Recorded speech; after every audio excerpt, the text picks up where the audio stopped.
Hey family, so I have been studying the book of Joshua and something just got me thinking, like, if you go to Joshua 10:13, right? It says, as it is written in the book of Joshua, the sun stopped in the middle of the sky and delayed going down about a full day. There has never been a day like it before or since, a day when the Lord listened to a human being. Surely the Lord was fighting for Israel, okay? So this shows me that Joshua studied the book of Joshua, right?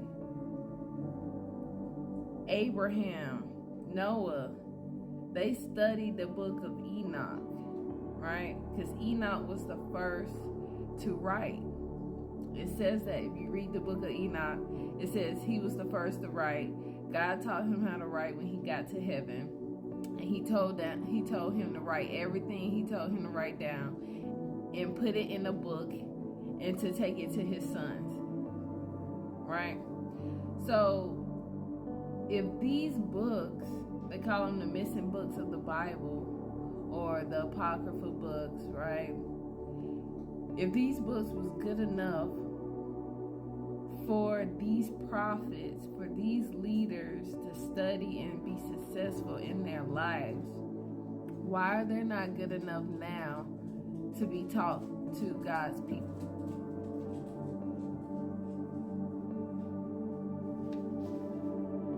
Right? Because when I was looking up, researching why they took these books away, right?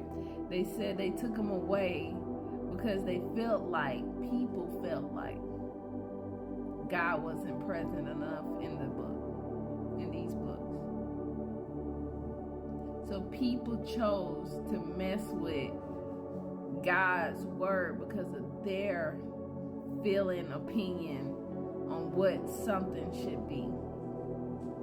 When these books was taught alongside the Old Testament for a long time until the New Testament was introduced, and then they stopped using these books to teach alongside the Old Testament. Why? Why would you think they would do that? Because a lot of these books that they stopped teaching contains prophecies of the one that is to come in the end time. And it also completes the Old Testament, so you have a full and clear understanding as God intended his people to have, so that you could be successful in your life, right? Remember when God said to write it clear so that any man can read it and run with it? That's how the Bible was written in the beginning. It was written real clear that anybody that read it could be successful. But they went and took out key detailed information that made it easy to understand, easy to read, so that you couldn't understand it. Right? So now you don't understand it. Now you don't have key details and information that you need that helps you be successful with God. Now you're cursed and you're buying blessings from the people that know the truth. This is what they're doing, right? That is the reason why they took these books, right? These books. It got the book of Judah, it got the book of Tobit, the book of 1st and 2nd Ezra, Maccabee 1, 2, and 3, right? The book of Enoch, the book of Jubilee, the book of Joshua. All these books that help you understand the Old Testament. They took them away so that you can love and serve God incorrectly, so you could buy blessings from them. Right? And one thing that just keeps sticking out in my head is when Jesus told his followers that they would no longer fish for fish, right? That he was going to teach them how to fish for men. But what do fishers do? They capture fish in order to sell them, to make money. So Jesus is telling his followers that he's going to teach them how to capture men so they can make money off of them.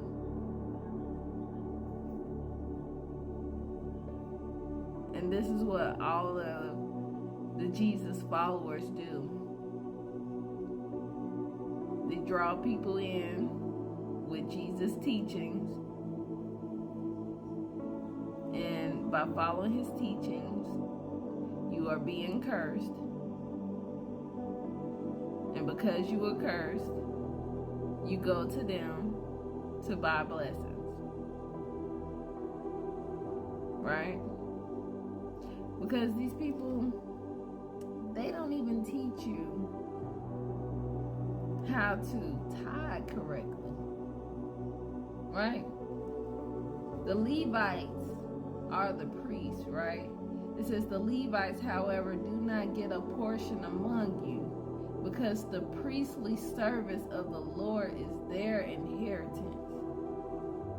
That's what it says in Joshua 18:7. Right?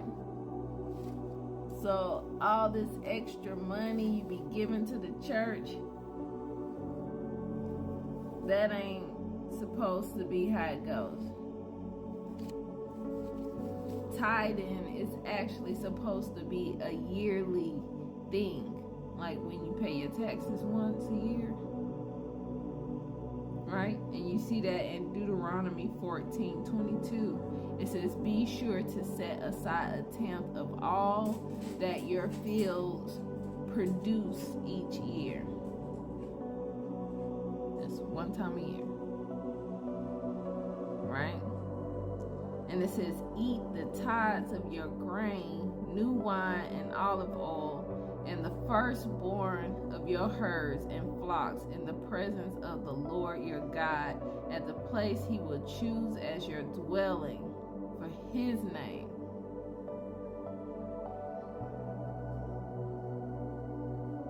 Right? So that you may learn to revere the Lord your God always. But if that place is too distant and you have been blessed by the Lord your God and cannot carry your tithes because the place where the Lord will choose to put his name is so far away, then exchange your tithes for silver and take the silver with you and go to the place the Lord your God will choose. Use the silver to buy whatever you like, cattle, sheep, wine, or other fermented drink, or anything you wish.